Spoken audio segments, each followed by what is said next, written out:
PSL का Sultan presented by clear Telenor and powered by Sunsilk में खुशामदीद। मैं हूँ आपकी होस्ट हिना सलमान।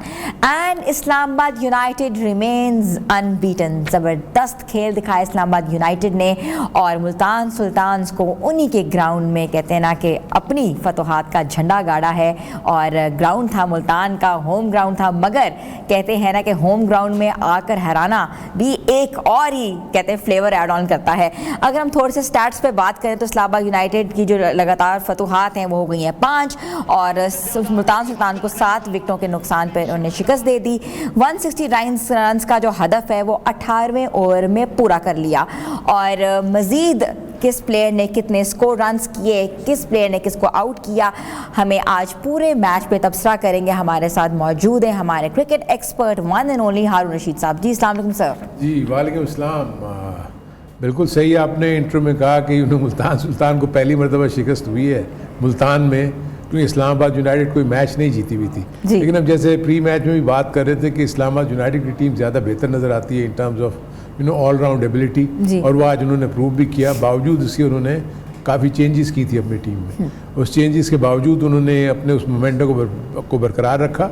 एक्चुअली जब ये चेंजेस करते हैं तो एक चीज़ मैंने ख़ास तौर पर नोट की है कि कम अज़ कम जो कोर ग्रुप है जो परफॉर्म कर रहा होता है उसको ये डिस्टर्ब नहीं करते। जो नए लड़के पीछे बैठे हुए हैं ये बहुत अच्छी स्ट्रेटजी है कि उनको मौका देते हैं ताकि अगर कहीं ज़रूरत पड़ जाए तो उनको खिलाने का मौका मिले, तो उनकी प्रैक्टिस वहाँ पर हो। आज जो एक बहुत बड़ा अच्छा डिसीजन जो दिया वो उसमें एड्रियन बॉस को इंक्लूड किया in place of Azam Khan, और वो उनको पे किया क्योंकि बहुत ही ज़बरदस्त इनिंग खेला वो। और उसने चेस करते हुए जिस अंदाज में पावरफुल बैटिंग की, प्रॉपर क्रिकेटिंग स्ट्रोक्स के लिए अच्छी टेक्निक के साथ। मेरे अपने नज़दीक इस्लामाबाद यूनाइटेड जो है अभी भी मैं फील करता हूँ कि बहुत बड़ी फोर्स है इस पूरी PSL में। आज अगर जिस तरीके से देखें, टॉस जो है वो रिजवान जीते थे और उन्होंने फैसला यही किया था कि वो पहले बैटिंग करें। वो एक्सपेक्ट कर रहे थे कि पिच वैसी ही होगी जैसी कल खेली थी, आज क्योंकि नई पिच पे खेले थे थोड़ा सा गेंद जो है वो थोड़ा टर्न भी हो रहा था, रुक के भी आ रही थी। बैटिंग पहले टाइम पे जो है पहली इनिंग में इतनी आसान नहीं लग रही थी, लेकिन आई थिंक इसमें हम सिर्फ यही नहीं कह सकते कि आसान नहीं लग रही थी। इस्लामाबाद यूनाइटेड के बॉलर्स ने बॉलिंग बहुत अच्छी की।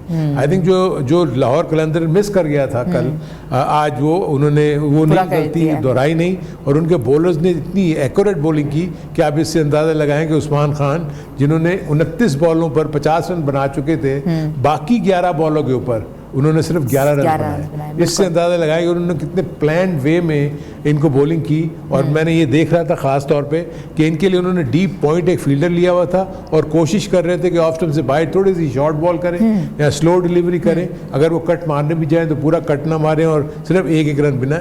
यही वजह थी कि जब उन्होंने डोमिनेट करना था उस्मान खान ने, क्योंकि 50 करने के बाद तो फिर आखिर के ओवर्स आ रहे थे, लेकिन उनको उन्होंने रन्स नहीं करने दिए। यानी run a ball after making a 50 of 29 deliveries. So I think ये इनको हर्ट किया मुल्तान सुल्तान को। आप रिजवान को भी देख लें, 36 उसने की है, it's a run a ball. So आज रिजवान जो है वो भी कोई उस अंदाज में बैटिंग नहीं कर सके जैसे कि हम इनको पिछले मैचेस में देखते रहे। सो इसमें तो क्रेडिट डेफिनेटली इस्लामाबाद के बॉलर्स को जाता है। उन्होंने बहुत एक्यूरेट बॉलिंग की थी, क्योंकि हम अभी भी कह रहे थे कि 185-90 का जो पार स्कोर है वो तो होना बहुत ज़रूरी है। अगर वो आप नहीं करेंगे देन यू विल स्ट्रगल। और उसके बाद जब जिस किस्म का बैटिंग पावर हाउस है, हालांकि आज उन्होंने उसको आउट कर लिया था साहिबजादा फरहान को शुरू में, लेकिन आज देख लिया आप एड्रियन बॉस ने आज उसकी जगह पूरी की। और आई थिंक मुझे सिर्फ एक ये है कि जिस तरह आज फरहान आउट हुए हैं, यही इनका वीक पॉइंट है। यानी बाहर भी हमने जब इन्होंने देखा पाकिस्तान की टीम में ये खेले थे, बाउंसर के ऊपर ये थोड़ा इतना कंफर्टेबल नहीं है। सो आई थिंक इनको बहुत मेहनत करनी पड़ेगी। जिस अंदाज में आप देखिए आउट हुए थे, शॉर्ट बॉल थी, और इससे पहले ये जब भी इंटरनेशनल लेवल पे भी खेले हैं तो दूसरे बॉलर्स ने इनको बाउंसर करके ही आउट किया है। लेकिन उसके बाद जितने भी प्लेयर्स आए उन्होंने बहुत ज़बरदस्त बैटिंग की। मनरो ने बहुत अच्छी बैटिंग की, एड्रियन बॉस ने की है, थोड़ी प्रैक्टिस में लेकिन Nawaz almost run a ball थे, इसलिए इतना वो नहीं था। ये वो जो हम बात कर रहे थे कि शॉर्ट बॉल इनका वीक पॉइंट है, इसके ऊपर इनको काम करना पड़ेगा। थोड़ा सा टेक्निकल इशू मुझे नज़र आ रहा है कि ये बॉल की लाइन से अवे खेलते हैं, जिसकी वजह से इसको कनेक्ट नहीं कर सकते। इनको बॉल की लाइन में आना पड़ेगा, फिर हुक करना पड़ेगा, तब जाके ये चीज़ें जो हैं इनकी ये कवर होंगी। आई थिंक कोचिंग स्टाफ इनके साथ लगा हुआ है, कर लेगा, ये ठीक हो जाएंगे। प्लेयर अच्छे हैं बहुत। सो पाकिस्तान के T20 के फ्यूचर के पॉइंट ऑफ व्यू से मुझे लग रहा है कि काफ़ी प्लेयर्स आपको ऐसे नज़र आ रहे हैं, जैसे फरहान है, अगर आई विश के जो समद हैं और बाकी दूसरे प्लेयर्स हैं, वो अगर अच्छे अंदाज में अपने आप को कंसिस्टेंट शो करें ना। देखें ना, आज यासिर खान आज आउट हो गए ना, हालांकि वो लकी थे कि एक इमाद वसीम की बॉल पे ऑलमोस्ट एल्बोडब्ली हो गए थे, लेकिन रिव्यू में गेंद पिच विकेट को हिट कर रहा था, लेकिन क्योंकि अंपायर्स कॉल थी, क्योंकि अंपायर्स कॉल की वजह से उसमें डिसीजन चेंज नहीं हुआ, वरना पहले आउट हो जाते। फिर एक कैच छोड़ दिया उस्मान खान का आते ही, वरना ये स्कोर तो इतना भी ना होता। सो ओवरऑल इस्लामाबाद ने डोमिनेट किया इस पूरे मैच। उस्मान खान की बात कर रहे हैं, उस्मान खान ने बहुत अच्छा खेला है, मगर उनकी टेक्निक के ऊपर भी बहुत जी बिल्कुल उसकी टेक्निक देखें कि ये वो प्लेयर्स हैं जो कभी कभी चलते हैं, रन्स कर देंगे, क्योंकि फॉल्टी इतने हैं कि ये बहुत ज़्यादा मौके देते हैं बॉलर्स को, फील्डर्स को, कि उनको आउट कर ले। आज भी अगर आप देखें तो ये ऑलमोस्ट मिड विकेट पे कैच आउट हो गए, कैच इनका ड्रॉप हो गया, वरना इनके इतने रन्स भी ना होते। फिर उसके बाद ये फिर वो मारते चले जाते हैं, लेकिन टेक्निक नहीं है। देखिए मैं अगर उस्मान को और एड्रियन गॉस को अगर मैं दोनों कंपैरिजन करूं तो वो उन्होंने मतलब प्रॉपर टेक्निक के साथ आपको नजर आ रहा था, सीधे बैट के साथ खेल रहे हैं। ये है कि लेग स्टंप से नीचे उतर जाते हैं, वहाँ से गेंद पीछे होती है, मिड विकेट मार देते हैं, जो गेंद ऑफ स्टंप के बाहर होती है उसको कट मार देते हैं या कवर के ऊपर से मार देते हैं। सो बहुत उनके ऊपर बहुत टेक्निक का इशू है, डेफिनेटली है। जैसे मॉडर्न क्रिकेट टेक्निक्स खेलने के लिए I think these players are modern enough to see and watch and experience by the way. नहीं देखिए, मैं एक चीज़ आपको बताऊं कि हम तो यहाँ पर बड़े छोटे ग्राउंड पे खेलते हैं ना, ये ग्राउंड भी छोटा है। बाहर के ममालिक में जो ग्राउंड्स हैं वो थोड़े से बड़े होते हैं, बाउंड्री लाइंस बड़ी होती हैं। सो आपके जो मिस टाइम या जो भी आप हुक करते हैं यहाँ आप वो छक्के हो जाते हैं। बाहर तो हाफ पे गिरेंगे या वो बिल्कुल एट दिए बाउंड्री लाइन के एज पे गिरेंगे, तो वहाँ तो बहुत ज़्यादा फील्डर खड़े हुए होते हैं और वो कैचेस भी नहीं छोड़ते। लेकिन एक सिर्फ एस्पेक्ट नज़र आता है कि जो सब कॉन्टिनेंट में नेक्स्ट T20 का वर्ल्ड कप है, उसके हिसाब से मुझे लगता है कि ठीक है, ये लो बाउंस पिचेस के ऊपर ये सक्सेसफुल हो जाएंगे, लेकिन जहाँ थोड़ा सा बाउंस होगा वहाँ ये स्ट्रगल करेंगे। सर हमने देखा कि मुल्तान सुल्तान में यासिर खान ने पिछले मैच में बहुत अच्छा खेला, बट इस मैच में he was like just okay. तो जो प्लेयर्स जो हैं, आपने ये देखा है, जो प्लेयर्स बहुत अच्छा खेल कर आ रहे हैं वो कंसिस्टेंसी नहीं गेन कर रहे और बिल्कुल एक एज पे खड़े हुए हैं, और सिर्फ इस्लामाबाद यूनाइटेड वाहिद टीम है जिसके लोग बहुत अच्छा परफॉर्म कर रहे हैं। हाँ, कंसिस्टेंटली कर रहे हैं। आप देखें मनरो ने भी आज बहुत जल्दी उन्होंने 40 प्लस कर दिए।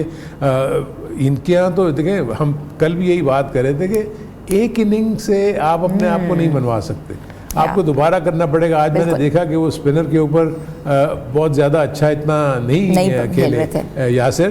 फास्ट बॉलर को ठीक है, उस थ्रू द लाइन खेल गए, लेकिन मेहनत करनी पड़ेगी। देखें आपके पास टैलेंट तो यही है ना, अब अगर ये परफॉर्म कर रहे हैं, इनकंसिस्टेंट हैं, तो इनको कितने और चांसेस देंगे और कितना इनको ग्रूम करेंगे कि ये इनकी जो इनकंसिस्टेंसी है ये कंसिस्टेंसी में बदल जाए। सर बिल्कुल ऐसा ही है। तो थोड़ा सा बॉलिंग्स के ऊपर भी देख लेते हैं, बात कर लेते हैं। बॉलर्स के अगर हवाले से बात करें तो उबैद शाह जो हैं, ये उबैद शाह को देखिए अभी इनएक्सपीरियंस्ड है। आई थिंक हम उनको ये कह दें कि वो आते ही वो इनको टीमों को मैच जिता देंगे, तो ये मुमकिन नहीं है। आज भी उन्होंने एक आध आउट तो किया लेकिन मेरा ख्याल है कि वो जिस किस्म का स्टार्ट मिल गया था इस्लामाबाद यूनाइटेड को, 168 रन्स का हदफ था, जो इतना अच्छा नहीं था, क्योंकि पिच तो इतनी बुरी नहीं थी, क्योंकि शादाब खान टॉस पे ही कह रहे थे कि अगर हम टॉस जीते तो हमने बॉलिंग ही करनी थी। सो इनफैक्ट रिजवान की ये स्ट्रेटजी थी कि उन्होंने बैटिंग करनी थी, वेयर इस्लामाबाद यूनाइटेड के मुताबिक तो जो उनकी प्लान थे उसके मुताबिक सारी चीज़ें हुई, और उसके बाद उन्होंने एग्जीक्यूट भी किया। उन्होंने उनको रिस्ट्रिक्ट किया 168 पे एंड देन उसको चेज़ किया 18 पॉइंट सम ओवर्स में। सो वो तो बहुत ही क्लिनिकल था I think in that respect. बिल्कुल सर, इस्लामाबाद यूनाइटेड का जो कॉम्बिनेशन है वो तो बना बनाया कॉम्बिनेशन है। 4 प्लेयर्स को बाहर भेजते हैं और 4 प्लेयर्स को अंदर ऐड ऑन करते हैं अपने इमरजेंसी प्लेइंग को, जिनको एक्सपीरियंस मिलता है खेलने का, एंड दैट्स गुड। आप मुल्तान सुल्तान्स को क्या एडवाइस करेंगे कि मुल्तान सुल्तान के आगे मैचेस जो हैं क्रूशल हैं, उनको सब जीतने पड़ेंगे तो आगे वो खेल सकते हैं? हाँ, बहुत मुश्किल वक्त आ चुका है, लेकिन इससे पहले भी मुल्तान सुल्तान अच्छा नहीं खेल रही थी। उसके बाद एकदम से जब वो टूर्नामेंट जीते थे तो एकदम सारे मैचेस जीतना शुरू हो गए थे। लेकिन मुझे इशू नज़र आ रहा है इनकी टीम में, मेरा ख्याल है क्योंकि इनके बॉलर्स फॉर्म में नहीं है। देखिए ना, जॉर्डन जो है वो बड़ी अच्छी बॉलिंग करते हैं, आज बिल्कुल वो अच्छे नहीं लगे। इसी तरह और दूसरे भी जितने बॉलर्स हैं, इफ्तिखार आज बिल्कुल ऑर्डिनरी लगे। इसके अलावा सिवाय अगर आप देखेंगे जो वो मिचेल है, सॉरी वो जो ब्रेसवेल है, उसके अलावा तो मुझे कोई इतना ज़्यादा मुझे पेनिट्रेशन नज़र नहीं आ रही।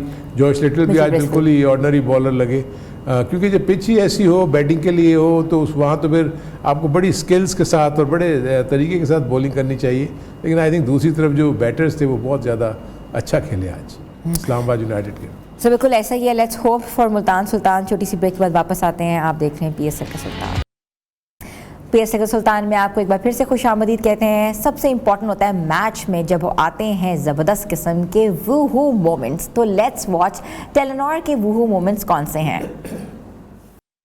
यह थे टेलेनॉर के वूहू मोमेंट, ज़बरदस्त किस्म का कैप्चर था, तो अच्छा मज़ा आया।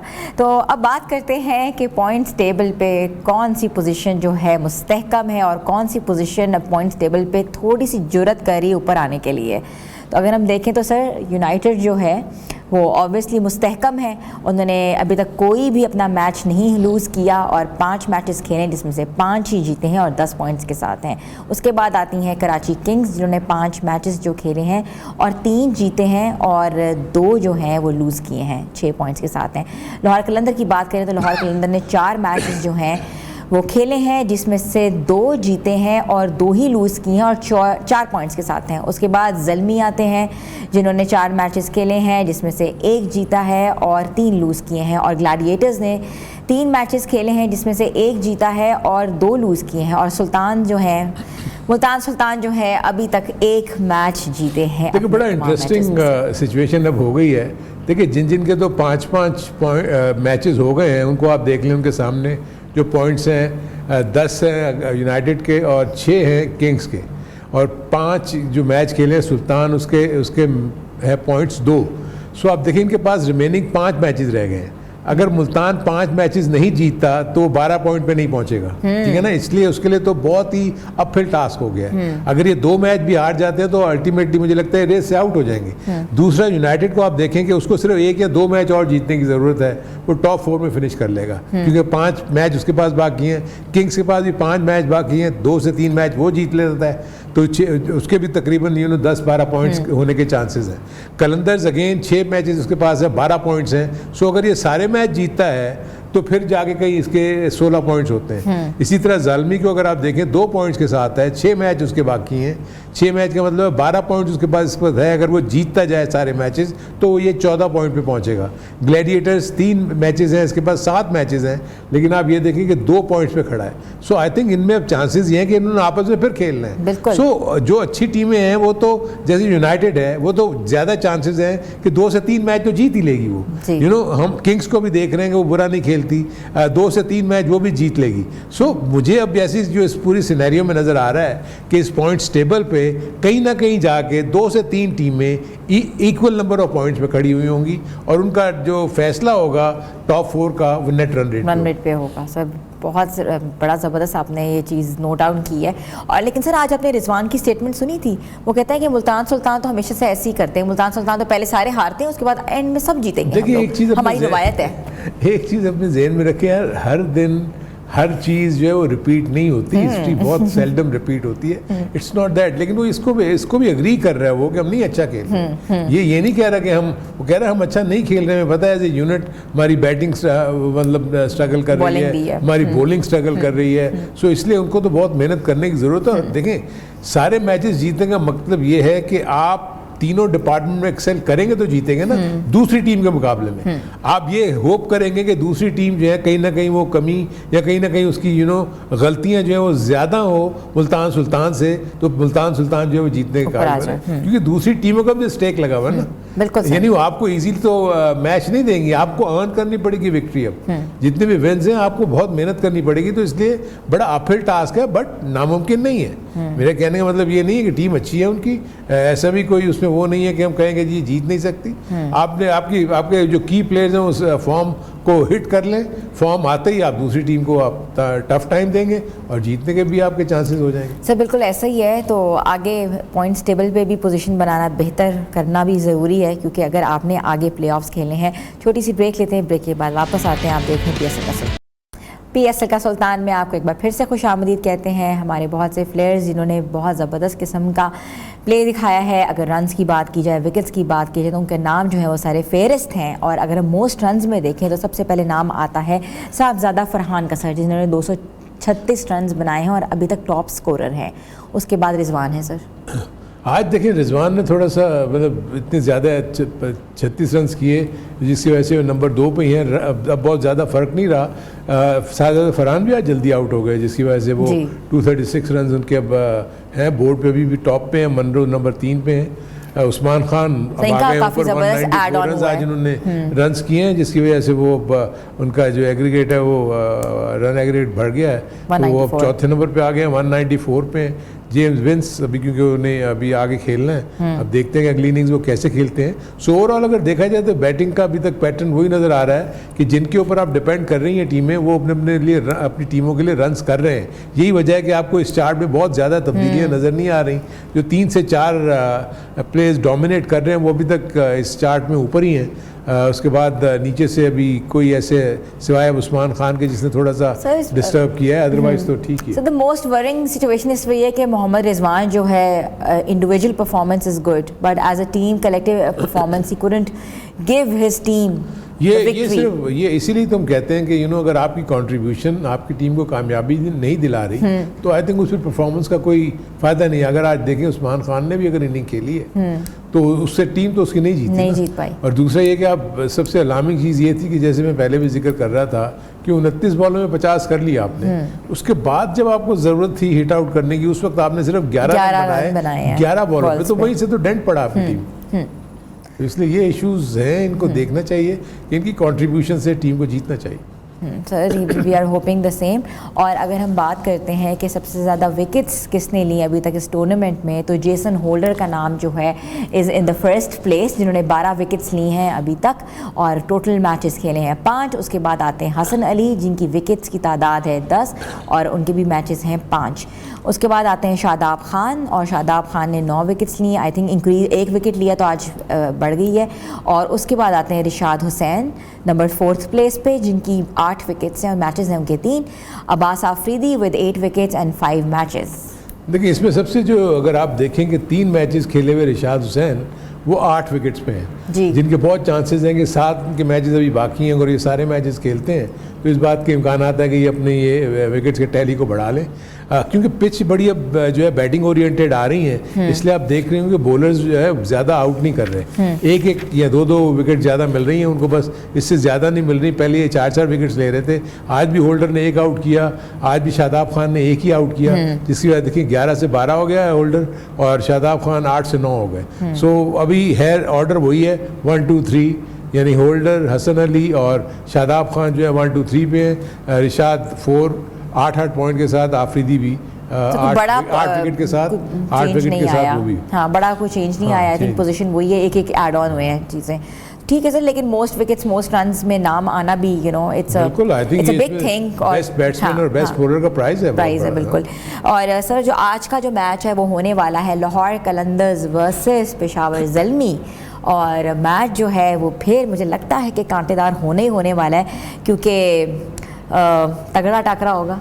देखिए दोनों टीमें जो अपने अपना मैच हार के आएंगी, यानी हारी हुई है पिछले मैच, तो दोनों गिरी हुई होंगी। आई थिंक अब एक दूसरे के ऊपर हावी होने की कोशिश तो करेंगे। लाहौर कलंदर ने बड़ी बुरी परफॉर्मेंस दी पिछले मैच में जो खेले अगेंस्ट मुल्तान, वेयरएज ज़ालमी भी कोई इतना अच्छा नहीं खेला। सो ये मैच जो है लाहौर कलंदर के लिए इसलिए बहुत इंपॉर्टेंट है कि जीतने से इनको पॉइंट्स मिलेंगे जो इनको आगे लेके जाने में मदद देंगे। और दूसरी तरफ पेशावर ज़ालमी कोशिश करेगी कि इस मैच को जीते, क्योंकि वो भी पॉइंट्स टेबल पे ऊपर आना चाहते हैं, क्योंकि इन सारी टीमों की कोशिश तो यही है कि हम टॉप 4 में फिनिश करें और प्लेऑफ्स खेलें। बिल्कुल सर, ऐसा ही है।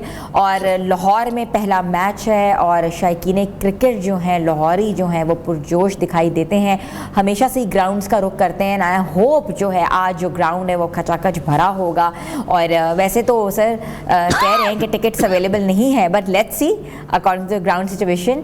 और हम चाहते यही है कि इस मैच को बेहतर बनाएं, और बेहतर तभी बना सकते हैं जब आपके क्रिकेट फैंस, फैंसियर्स और सेलिब्रिटीज़ जो हैं वो निकलेंगे। सर आप जा रहे हैं देखने मैच? मैं तो आपके साथ बैठ के यही देखूंगा, क्योंकि हमने यहाँ तबसरा करना होता है, वहाँ जाके तो फिर क्या हम लाइव में बॉल मिस कर जाएंगे ना। यहाँ तो हमें मैच देखना पड़ता है ball to ball. Wall to wall, बिल्कुल ऐसा ही है। और सर कदाफी स्टेडियम जो है अभी रिसेंटली रेनोवेट हुआ है पूरा ग्राउंड, और इसमें तो कोई शक नहीं है, बड़ा अच्छा ग्राउंड बन गया है। लेकिन एक और चीज़ भी है, अगर आप कह रही हैं जाने के लिए तो कोई इनवाइट करेगा तो चले जाएंगे। पीसीबी अगर कोई समझते हैं कि हमें इस काबिल समझेंगे आप जाके वहाँ मैच देखें, हाँ, तो चले जाएंगे। ऐसा लाहौर की विकेट जो है वो बैटिंग विकेट होती है, तो टॉस का जो फैसला होगा, टॉस का कोई फर्क नहीं पड़ेगा, लेकिन यह है कि कितनी अच्छी बनी हुई है पिच, ये देखना है। हाँ। क्योंकि गर्मी अच्छी खासी मैं देख रहा हूँ पड़ रही है, जब से हम यहाँ आए हुए देख रहे हैं। सो ड्राई होगा पिच, और बैटिंग के लिए साजगार होगा। शाम का वक्त जो है थोड़ी गर्मी तो होती है, भी होगा, हाँ, लेकिन ये है कि वो अंडर लाइट्स क्रिकेट अच्छी होती है, और बैटिंग बॉलिंग दोनों का बड़ा मज़ा आएगा। फील्डिंग का ज़्यादा मज़ा आएगा क्योंकि हिटें ज़ोर ज़ोर से लगेंगी बॉलर्स को। हाँ बिल्कुल सर, ऐसे ही। और हमारे ऑफिस से जो है फ्लड लाइट्स हमें नज़र आएंगी, हम यहीं से चीखो पुकार सुन लेंगे, मगर तबसरा देने के लिए आपके साथ मौजूद होंगे फिर अगली ट्रांसमिशन में। तब तक के लिए अल्लाह हाफ़िज़।